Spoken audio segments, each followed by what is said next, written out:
Hey, how y'all doing? It's Craig here again. Little short video on a Huztl clone 372 Husqvarna. This is actually the very first saw that I built, probably close to a year and a half ago now. Built it for a buddy of mine that I work with. He's used it pretty extensively to cut some firewood, and it developed a bar oil leak. I've got it actually tore down to where I could figure out where the leak was coming from. Left it sit, cleaned it all up, left it set overnight, and I'm pretty sure I know where the leak is coming from now, and I'm going to show you where I believe it's coming from, and I believe what my fix is going to be for it. So, not going to hold you up any longer. Let's get right to it.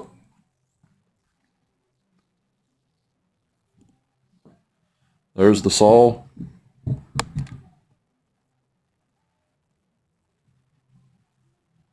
As you can see, kind of got it tore apart here a little bit.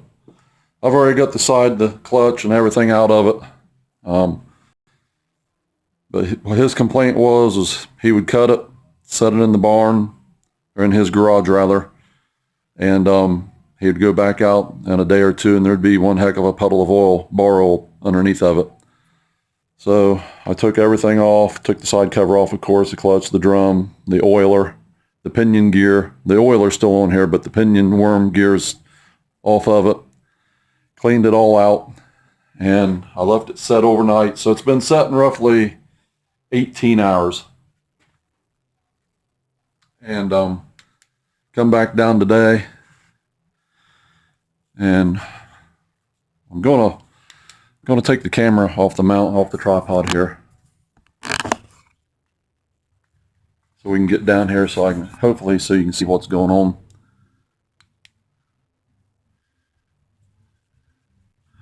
I don't know if this is going to show up really good, but back in where the oiler, leaving my flashlight there, kind of reflects a little bit.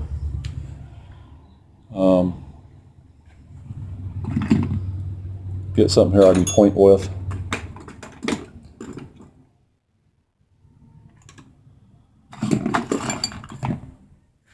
Sorry about that, guys. Right back in there. See that oil puddled right back in there? That was all clean yesterday. That was all dry. Right here where the oiler mounts up against the rubber pickup tube in the case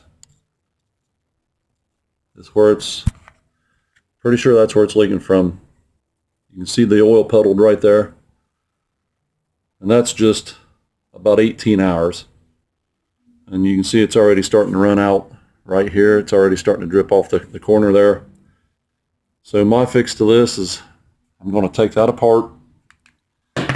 Let me remount the camera here. Sorry about that.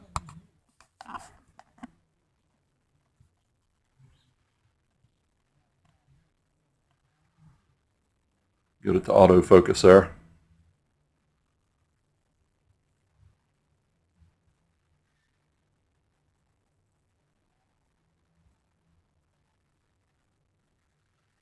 Yeah.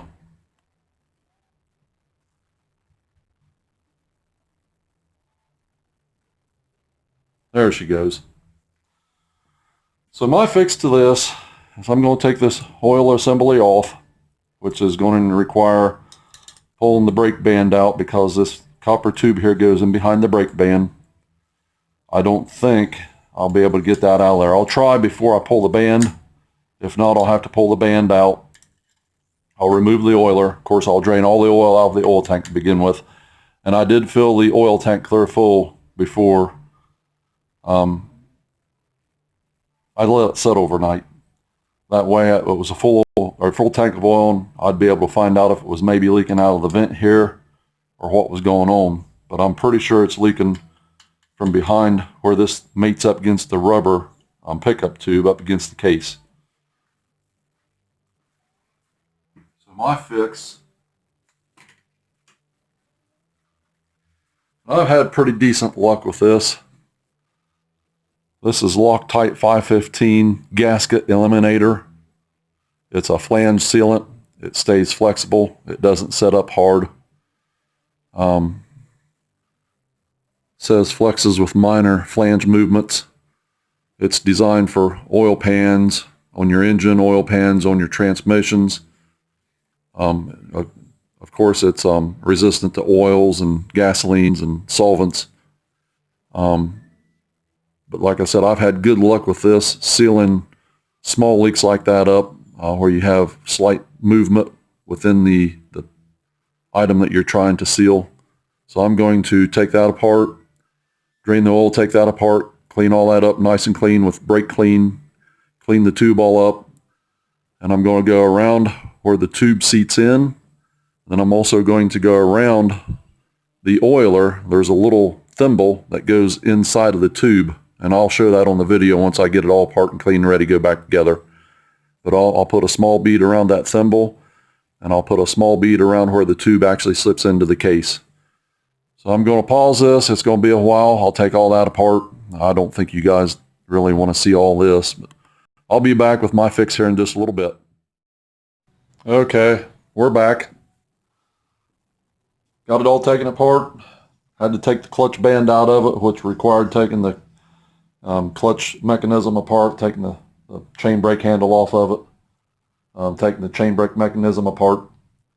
Got it all out, got it all cleaned up. When you're using this 515 flange sealant, you have to make sure that everything's oil free. It's all dry, all clean and dry. But this is where this part right here goes into the oil tank,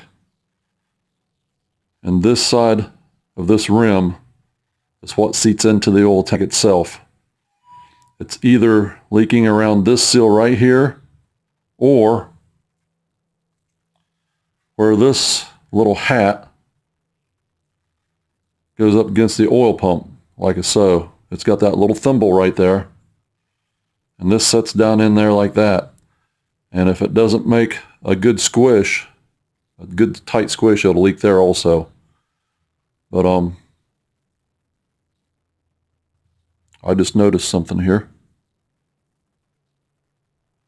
That is not very clean. That's still got, I didn't get that very clean. It's still got oil up in there where that seats down into the crankcase itself.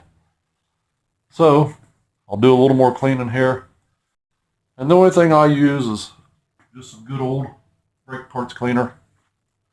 This just happens to be stuff I bought from Walmart. Inexpensive, but it does the job. So let me pause it here a second. I'll be right back. Okay, back again.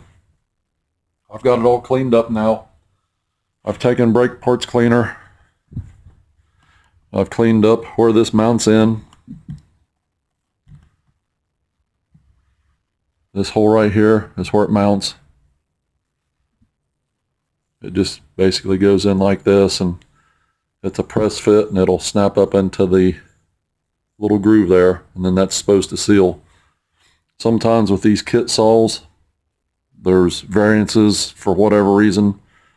Either this piece isn't molded right or something wrong done in there, and they don't make a good seal, so we have to help them out a little bit. This is all part of building these kit saws. Sometimes this can be the fun in it, trying to figure out what's going on. But again, like I said, this is Loctite 515 flange sealant. And I'm just going to put me small bead around there. I'm putting it on the filter side of the little flange there, because that's the part that pulls down into the crankcase. And then what I'm going to do is just kind of work it around and work it down in that groove. I'm trying not to wipe much of it off, trying to leave most of it on there.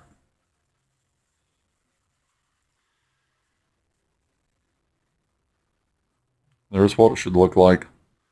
That little slot underneath that lip is full now. So when I pull that down in, that's going to have a good seal. Just going to pop that down in there. And again, you have to make sure that this is nice and clean, dry, free of oil.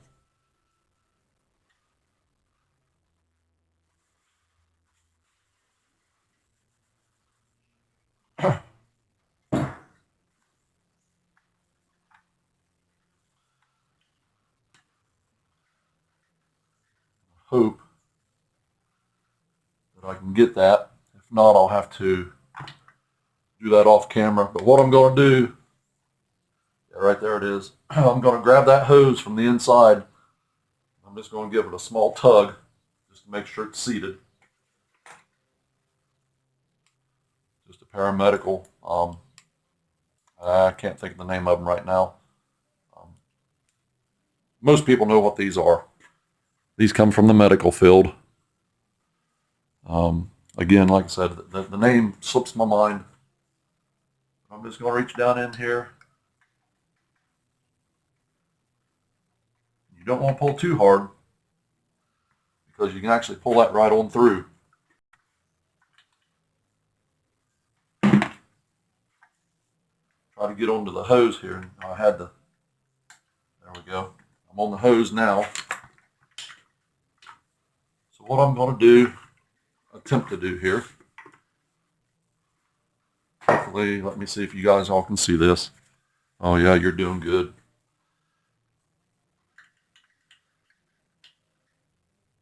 I'm sure you can't see that, but that's actually pulling that just a little bit.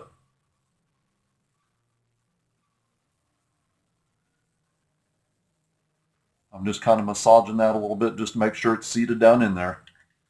That's all I'm doing.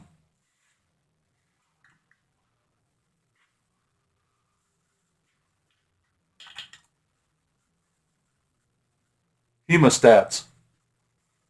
That's what these are called. Hemostats.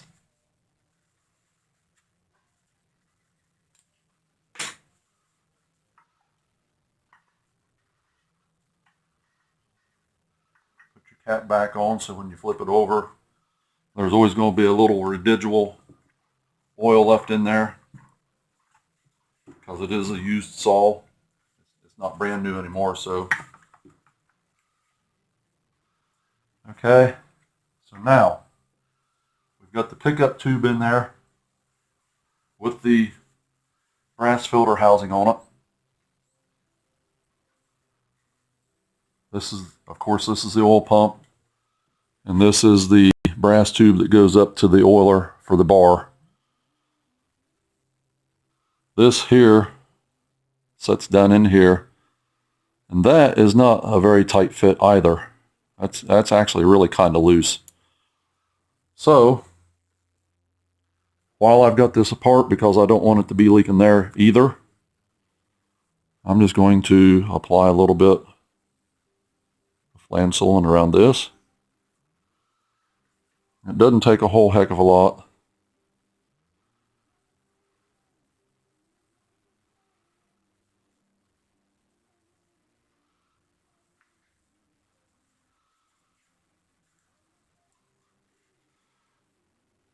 And the oil pump sets on the saw like this. And this tube goes in, down in there like that. So I'll put the tube in here and drop it.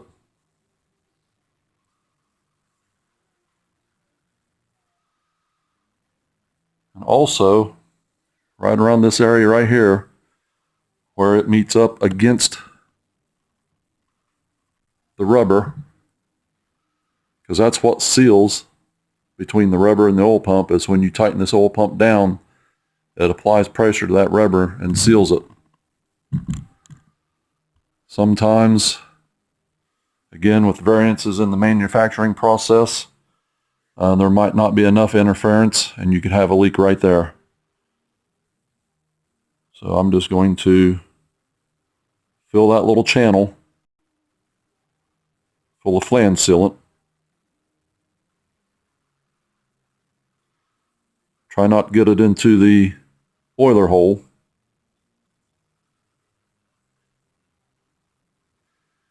Just kind of work it down in there a little bit.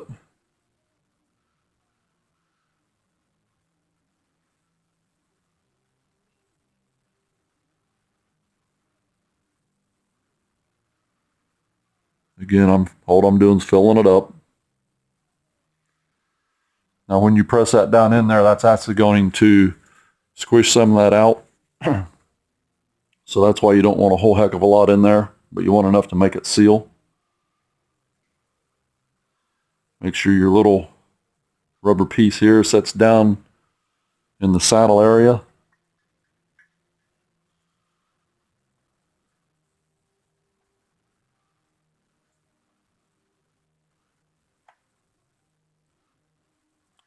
Something I forgot to mention, make sure the mounting area where the oil pump sets down in there, make sure it's nice and clean.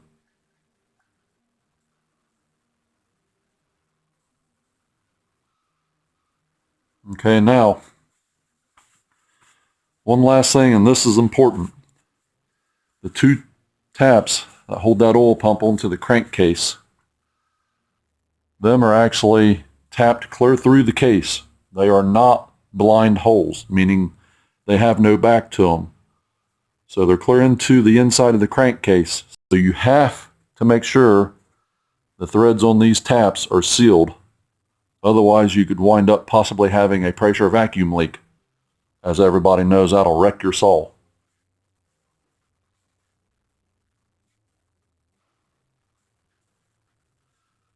I just apply a little bit of thread locker to them.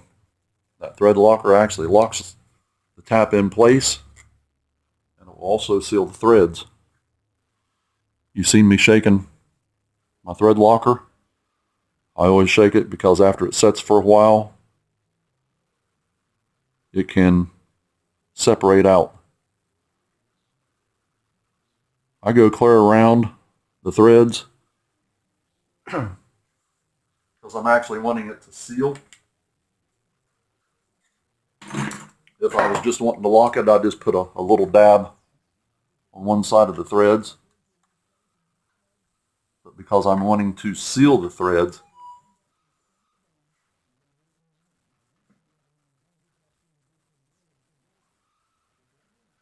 well, I got one of them MOA. I'll be right back. Yeah, you probably all seen it. Hits right there. I just couldn't see it for the dog spikes. Again, I made sure that these taps were oil free.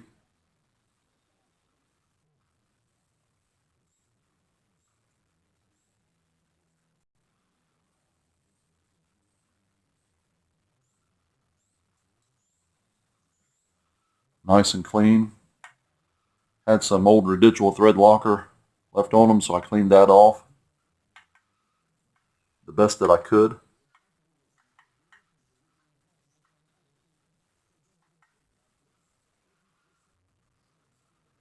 Now again, these, you don't have to He-Man these down tight, good and snug.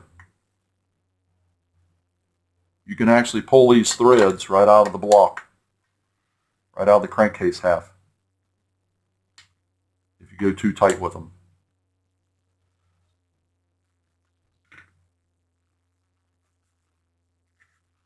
I lost my cap, that's why I just put a little screw in there. And I drop it.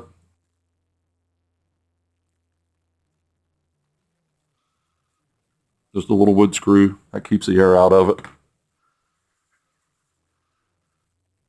Okay. That is my fix to a oil leak, bar oil leak issue where it's coming from behind the oil pump and not from the oil pump itself. So I'll reassemble this. Matter of fact, I think what I'll do right now, I'll just leave it go as it is. I'll fill it full of bar oil. I'll let it set for 24 hours, let everything cure up. Then I'll fill it full of bar oil and let it set overnight again and see if we've gotten anything. And I will actually do an extension to the end of this video where I actually let it set overnight and then check for leaks. So next time I see you, we'll be doing an extension to this video, checking for leaks after the repair.